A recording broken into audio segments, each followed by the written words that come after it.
And you mentioned that those that are unwilling to show humility may have to look to their self-confidence, so sort of self-esteem and confidence. And obviously, it's rare to see someone outwardly admitting that they have low self-esteem. But what advice can you give to someone who may feel that might apply to them? Yeah, it's so funny. There's there's this joke that within McKinsey when I was there, which I think probably still applies.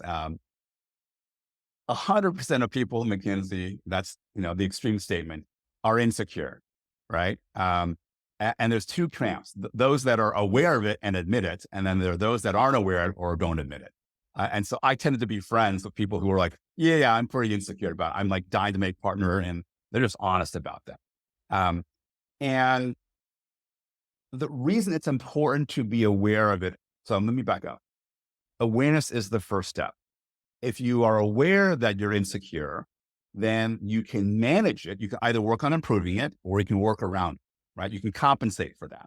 So if I know I'm insecure and my bias is to, the term I use is to be one up, right?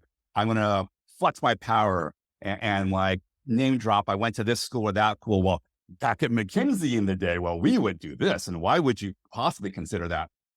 If I know I have that bias, I can, even without changing the self-esteem piece, I can just put in the conversion, compensation factor of I'm going to dial that back by, in my head, 80%.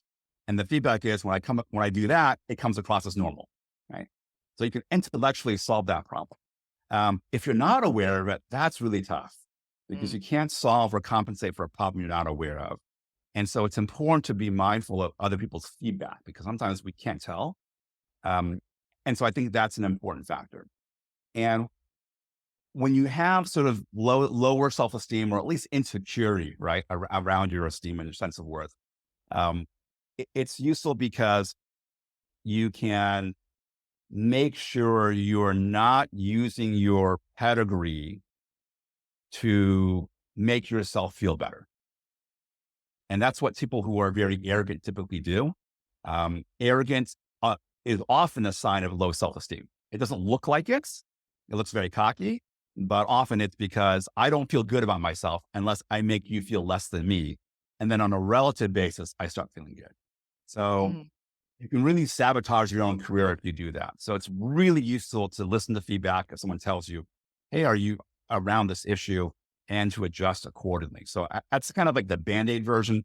To really solve self-esteem, you can do a lot of deep work in terms of therapy and counseling to really get at childhood traumas. That's a whole nother podcast topic. But I think at a minimum, be aware and make some adjustments so that at least it doesn't get in the way of your daily interactions. That would be sort of the Mm. minimum goal to set on that.